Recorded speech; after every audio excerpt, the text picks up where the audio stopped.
lagu yang biasanya Ian itu nyanyi sama nenek Lisa itu nyanyi. Nah, lagunya ku perlu kau Tuhan menjamah hatiku, ku perlu kau Tuhan di hidupku, hanya Engkau Tuhan yang ku perlu. Artinya ketika kita ingat dalam hidup kita, yang pertama-tama kita butuhkan adalah Tuhan. Saya mau menceritakan pengalaman saya yang sudah mendengar dianggap memperdalam. Saya tidak pernah merasa diri dan merasakan saya akan jadi sakit yang sangat parah. Saya sudah sakit berkali-kali, percaya akan sembuh. Tapi yang terakhir itu saya yakin nggak sembuh. Karena tiba-tiba ternyata ya saya muntah-muntah sampai muntah darah 500 cc, dibawa ke rumah sakit, sudah nggak sadar lagi. Nggak tahu satu atau dua, ini langsung cerita orang lain. Nah, cerita yang merawat saya. Kemudian nggak tahu sakit apa, ternyata dimasukkan di ICU dan akhirnya pakai ventilator dan macam-macam, dan akhirnya masuk ruang operasi. Tapi pertolongan Tuhan tepat pada waktunya. Ketika kita nampaknya tanpa harapan, tapi ketika tetap berdoa dan percaya pada Tuhan, pertolongan Tuhan diberikannya. Apa yang terjadi? Teman saya, Romo-Romo yang pengakuan dosa itu, pas datang pada waktu saya mau dioperasi, katanya di endoskopi, dan teman-teman saya bertanya, ini untuk apa endoskopi? Dokternya nggak tahu. Saya jawab, kemungkinan apa? 50% hidup, 50% mati. Kalau sampai nanti kesenggol sedikit pendarah, ya jauh kan. Akhirnya berdebat, berdiskusi, tapi Tuhan tunjukkan dokter yang baik dan rumah sakit yang baik. Sudah lama berdebat, itu ternyata ada dokter yang galak, bisa berdebat dan menang. Kadang-kadang itu galak itu penting gitu ya. Nah, akhirnya bisa keluar, tapi masih susah lagi. Rumah sakit itu nggak boleh, karena dalam keadaan kritis nggak boleh dikeluarkan, nggak boleh pakai ambulan itu. Nanti kalau mati jalan gimana? Dan yang makin satu lagi tidak enak kalau menjemput. Tapi puji Tuhan ada yang lewat katanya ambulan, dan itu bisa menolong sampai sebelah rumah sakit. Di sana tinggal 1 jam jauh.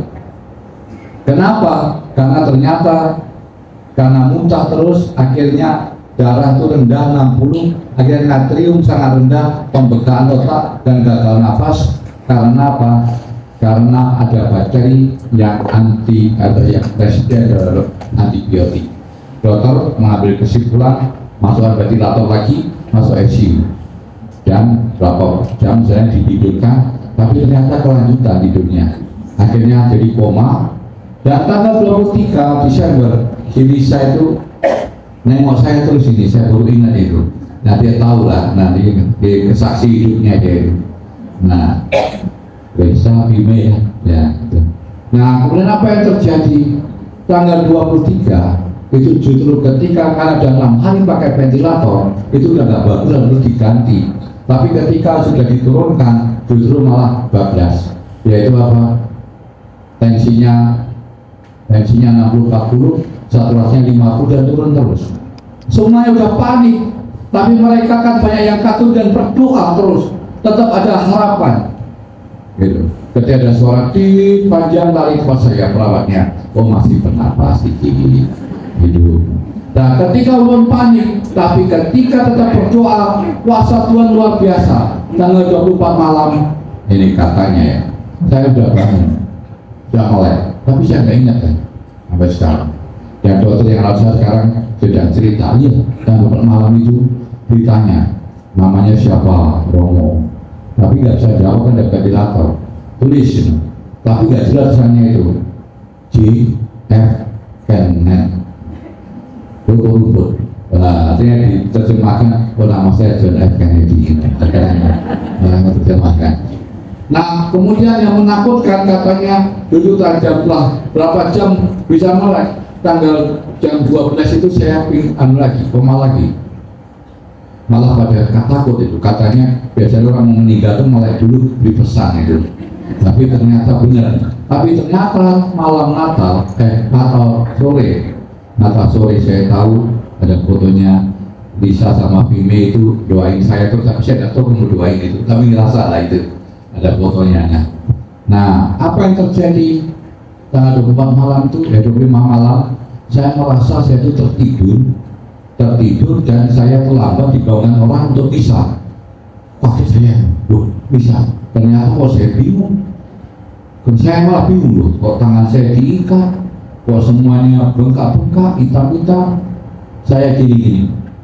Nah, ada yang menunjuk kok ini saya diikat. Jawabannya para perawat malah tepuk tangan semua. Ternyata saya mulai sadar. Dan sejak saat itulah saya mulai takut, betul takut. Gak boleh rasakan sakit sih belum banyak lah. Takut kenapa? Apalagi diterangkan oleh dokter Romo sudah bersyukur, kemarin sudah kritis banget, sudah sampai koma, tapi juga berikan mujizat. Tolong Romo jangan dicabuti ya. Kalau sudah tidak mau dicabuti, saya lepas ikatan tangan saya. Gitu. Ini adalah alat ventilator. Terima kasih. Tak lama kemudian perawat mengatakan, Romo makan dulu ya. Saya tunggu tuh berjam-jam makanya nggak datang. Ternyata baru saya tahu bahwa itu ternyata pakai sodi masuk ke sini. Dan saya bisa minyak suci orang biasanya di ICU kalau pakai sodi itu nggak lama. Ini benar-benar saya juga nggak lama itu. Nah, sejak saat itu saya ditunjukkan oleh Tuhan yang perlu hanya kau Tuhan. Kenapa? Ternyata yang dikatakan, diajarkan tentang api penyucian macam-macam itu terjadi. Saya mulai mendengarkan suara di sini adalah orang-orang yang berteriak minta tolong. Banyak sekali minta tolong dan saya sampaikan ke dokter, yaitu Roh, patut keluar. Dokter, ini ada suara itu saya takut sekali. Katanya, belum saya sempat saya tanya, kamu sudah sampaikan memang hidup di ICU. Kemudian apa yang terjadi? Saya takut, saya berusaha untuk ingat doa apapun, nggak bisa. Saya tahu saya Romo, saya tahu saya itu Katolik. Saya mencoba berdoa Salam Maria, nggak ketemu. Karena saya tahu mencoba, saya tahu itu ada Tuhan. Karena saya takut sekali. Kemudian Papa kan ketemu. Tapi saat itulah dalam Alkitab, orang karismatik tahu, ketika engkau tidak mampu lagi berdoa karena sakit penyakit atau banyak masalah, Roh akan berdoa, Roh Kudus berdoa bagi kamu. Saya mendengarkan suara di sini nyanyian lalu, ku sembah Kau Tuhan, ku sembah Kau Tuhan, ku puji, ku muliakan namamu Yesus. Ku sembah Kau Tuhan, ku sembah Kau Tuhan, ku puji, ku muliakan namamu Yesus. Kau andalanku. Dan jadikan seperti itu terus menerus. Baru saya ingat dalam sabda Tuhan, ketika engkau menyembah Tuhan, kuasanya dahsyat bekerja bagi Anda. Lalu apa yang terjadi? Selama 48 jam di sini itu mulai hilang, mulai tenang saya, tenang. Dan kemudian dokter katakan, Romo sudah tidak lagi nyabutin apapun, kita akan lepaskan ventilator 6 hari. Waktu dokter banyak sekali dia berdoa, katanya kalau sampai gagal ya sudahlah, jauh lah, nggak bisa kesini lagi. Dan saya yakin saya November kesini, saya ingat ya. Bu, November kesini kan? Ya itu saya ingat ya. Nah, tadi baru ingat saya tengok-tengok di jadwal. Nah, kemudian apa yang terjadi saudara? Tuhan nggak pernah meninggalkan kita. Gitu. Mereka berdoa semuanya dan akhirnya lancar. Hanya nggak bisa bicara karena masih sekarang masih sering kering di situ. Kemudian saya mulai takut. Di situ menakutkan kayak penerbangan gitu loh. Terbang satu. Nah, kebetulan saya suka milih yang pesawat yang paling murah, yang suka delay dulu. Nah, berjam-jam sampai sekarang di delay. Nah, ternyata apa yang terjadi di situ? Sampai ketakutan, tutup gorden, nangis, meninggal, kanan meninggal, kiri meninggal. Saya tidur sama orang meninggal semua. Ganti penghuni juga meninggal. Karena selalu banyak orang meninggal, saya berpikir juga jangan kapan giliran saya ini. Malaikatnya lewat gitu. Nah, merasa ketakutan, Tuhan apakah saya akan meninggal? Gitu. Tapi ya saya lakukan, ku sembah Kau Tuhan, ku sembah Kau Tuhan, ku puji, ku muliakan namamu Yesus. Lagu itu kemudian jadi ditunjukkan Allah Yesus Tuhan kita tidak pernah meninggalkan. Tadi dikatakan Matius menemukan Tuhan secara pribadi, Tuhan yang penuh belas kasihan. Yang aku butuhkan pada Tuhan adalah belas kasihan, bukan persembahan. Lalu apa yang terjadi? Saya melihat tata Allah, tata Yesus sendiri yang bermahkotakan sangat berkeriauan dan hatinya bersinar kerahiman Allah. Saya lihat, kemudian saya ku sembah Kau Tuhan, Tuhan saya takut, ku sembah Kau Tuhan. Dia membuka sebuah gorden seperti tabernakel. Diingatkan orang Katolik, jangan lupa sering adorasi. Orang Katolik itu kadang-kadang datang tua, pulang sebelum berkat, khotbah dan HP, gitu. Suruh adorasi, maka ini adorasi keliling ya. Nah, apa yang terjadi saudaraku? Di situ ada ayat Yohanes 11 ayat 4 yang mengatakan penyakit ini tidak akan membawa pada kematian, tapi akan menyatakan kemuliaan Allah. Melalui penyakit ini anak Allah dimuliakan. Tuhan ya, amin Tuhan, kami bersyukur Kau beri kesempatan untuk hidup ini Tuhan. Lalu apa yang terjadi? Betul, sebelah saya bingung, loh ini kok ada semua pelawak pada naik ranjang, ada berapa orang dan semua pada nangis, sudah buat tanda salib begini, dia membuat paruh dadanya begini. Saya tanya, itu ada apa? Oh Romo, itu jantungnya berhenti. Oh saya Romo, ingat dari baru sakit. Boleh nggak saya mendoakan di situ? Jangan Romo halusinasi. Saya ketemu kakaknya yang itu yang sakit itu pada waktu di KRK di Bekasi. Kemudian tolong saya bisa, oh nggak bisa Romo ada halusinasi. Tapi ajaibnya itu ada ibu-ibu perempuan tua itu pintar diplomasi, akhirnya saya berusaha di situ. Oh ya Romo, saya Romo, harus saya minyak suci. Bingung saya, minyak suci pakai apa ya? Tapi ternyata saya ingat, oh ya dalam keadaan darurat apapun yang ada minyak bisa digunakan. Saya ingat mungkin saya ngasihkan di situ ada minyak angin. Nah, kemudian kemarin ketemu di KRK, kakaknya yang bisa Briana dari Selamaris itu. Kemudian dia bilang Romo itu meninggal. Katanya, loh saya tahu Romo lah. Romo itu sudah orang gila menyabutin semua alat-alat gitu. Nah, beliau meninggal. Ya puji Tuhan, karena memang Allah dinyatakan. Kemudian saya mau pulang karena saya tidak tahan. Ada lagi muncul itu. Banyak sekali orang meninggal datang pada saya itu. Nah, saya nggak yakin kalau orang yang datang memang saya. Banyak sekali itu yang datang meninggal. Wajahnya macam-macam. Ada yang masih cantik juga ada yang ganteng juga ada. Tapi ada rebutan, ada yang nggak boleh, ada yang ngajak. Tapi yang sering bisa di dalam mal itu nggak ada itu yang datang. Sama sudah semuanya itu. Nah, kemudian ternyata kuasa Tuhan luar biasa. Akhirnya apa yang terjadi bahwa yang ngajak itu sudah hilang. Akhirnya saya berjuang berbelit untuk pulang untuk di kamar biasa. Di situ saya mulai menyadari betapa sakitnya, sakit semuanya dan telinga menjadi tuli dan kamar gitu. Kalau hutang-hutang nggak dengar itu tadi itu. Nah, sini masih kedengaran karena udah 80% lah, sudah lumayan. Kalau maaf saya itu belum 100%. Nah, memori banyak hilang. Gitu. Kalau hutang-hutang itu langsung nggak ingat semuanya lah itu. Nah, sama mungkin. Itu kemudian apa? Mulai jadi anak kecil, diajari ini tangan kanan, tangan kiri, cara makan dan sebagainya, cara jalan. Dan Tuhan tunjukkan, saya hampir 2 minggu lebih di rumah sakit, dan itu hari terakhir sebelum saya pulang setelah tahun baru. Saya ingat ada warga yang nengokin saya. Ternyata itu adalah anaknya teman sekelas saya ke ICU, tapi dia pulang duluan. Dan saya waktu fisioterapi, saya nengok ke kanan masuk kamar dan saya tanya, Bu minta baptis ya? Ibu bisa. Dan itulah saya baptis ketika saya sebelum pulang ke rumah sakit. Maka saya ingat kata Tuhan menyatakan kemuliaan Allah.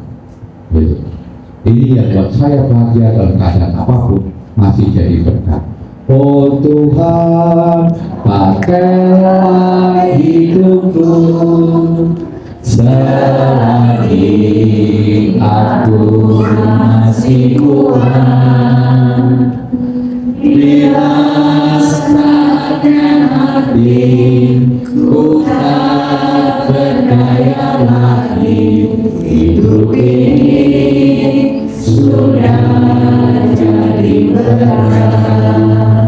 Maka saudara dengan terkasih, gak usah masuk SUV untuk jadi berkat, terlalu mahal. Sekarang mari kita jadi berkat. Apa yang terjadi, pengalaman saya itu adalah luar biasa. Saya hanya satu yang perlu adalah Tuhan. Nah, sampailah 3 bulan lebih, bulan Maret itu saya baru bisa jalan dan baru bisa ngomong lancar. Padahal bulan Juni terakhir baru diperkirakan saya bisa berjalan dan baru bisa bicara. Natal, setelah Natal dan Paskah sudah bisa, dan ternyata Tuhan minta sama saya untuk hidup ini, yaitu di 2 Korintus bab 9 ayat 8 yang mengatakan, Allah sanggup melimpahkan segala kasih karunia kepadamu supaya kamu berkecukupan dalam segala sesuatu. Yang terakhir, supaya kamu berkelebihan dalam berbagai kebajikan. Jadi dikatakan kita hidup untuk apa? Supaya jadi berkat. Kita supaya mewatakan kebaikan Allah. Kalau saya masih miring-miring itu saya koordinasi, yuk kita bangun rumah orang yang nggak punya rumah untuk ucapan syukur kepada Tuhan. Pendek kata, sakit ini bagi saya jadi berkat. Karena apa? Saya diberi pengalaman pribadi akan Tuhan yang Maha Rahim, yang penuh kasih, yang mengutus saya dan Anda untuk jadi berkat, terutama menjadi orang beriman yang setia. Ketika ada masalah, marah sama Tuhan, dan datang ke gereja lagi, ngamuk lagi. Nah, ingat satu hal, semua kejadian yang kita alami tadi itu bukan bencana, tetapi rencananya. Dan rencana Tuhan pasti indah. Tuhan izinkan terjadi keuangan yang kita terpuruk keuangan. Mungkin kita sedang keluarga juga sedang berantakan, bahkan mungkin pekerjaan dan kerja juga tidak beres, sakit penyakit. Bukan bencana, tapi rencananya. Dan rencana Tuhan pasti indah, supaya Anda dan saya setia. Ketika setia, Tuhan sudah sediakan berkat yang baik yang melimpah bagi Anda. Maka hari ini Anda diajari untuk setia pada Tuhan, karena hanya satu Tuhan yang kita perlu, yang lain adalah bonus Tuhan berikan. Sebagai cerita yang sering saya ceritakan. Nah, pada suatu hari ada seorang kakek dan nenek. Kakek usianya 73 tahun, nenek usianya 71 tahun. Mereka setahun ini kelihatan begitu harmonis dan mesra, harmonis sekali. Nah, gak tahu kenapa kemana-mana mereka itu berdua. Tanyalah pada suamimu. Yang paling berat bagi seorang suami itu ngantar istri kemana? Tanyain. Ke pasar. Paling berat itu. Hanya kira-kira butuh 15 menit bisa 3 jam. Jadi itu udah mencak-mencak sampai itu mencak-mencak main drama itu. Sedang berdebat dengan tukang sayur gimana. Nah, dan suaminya bilang, Tuhan, semoga pasar ini cepat tutup. Nah, itu dilakukannya. Tapi yang menarik lagi adalah kemana saja dia berhenti, langsung cepat buka pintunya sendiri dan lari membukakan pintu bagi istrinya. Keren kan? Bu, suami bisa lakukan nggak? Jujur, masih nggak? Masih nggak? Pak, hati-hati kalau kau nggak membukakan pintu mobil bagi istrimu, nanti supirmu yang akan membukakan dan akan berkata apa? Awal dari cinta. Kalau apa yang terjadi itu dia lakukan, dan itu menjadi kesaksian bagi banyak orang selama 1 tahun ini. Walaupun sudah tua, harmonis, itu membahagiakan, dan banyak orang ingin seperti itu. seorang muda yang ingin khusus pernikahan bertanya, "Opa, kami kagum sekali sama Opa." Kenapa? Ya, Opa itu sangat romantis, kemana-mana bareng, berdiri di mana-mana Opa langsung buka pintunya sendiri, langsung lari ke arah istrinya dan membukakan pintu bagi istrinya. Apa rahasianya Opa? Kok biasa saja jawabannya. Loh, kok biasa saja ya? Memang mobil ini nggak bisa dibuka dari dalam. Nah, intinya satu, segala keadaan apapun Tuhan bisa gunakan untuk Anda dan saya menjadi setia. Mungkin keluargamu sedang mau pecah, Tuhan izinkan supaya Anda mengandalkan Tuhan. Mungkin ekonomi sedang terpuruk, Tuhan izinkan supaya engkau dan saya mengalami pertolongan Tuhan. Mungkin sakit banyak, Tuhan izinkan supaya Anda dan saya dapat setia karena mengalami kesembuhan Tuhan. Amin.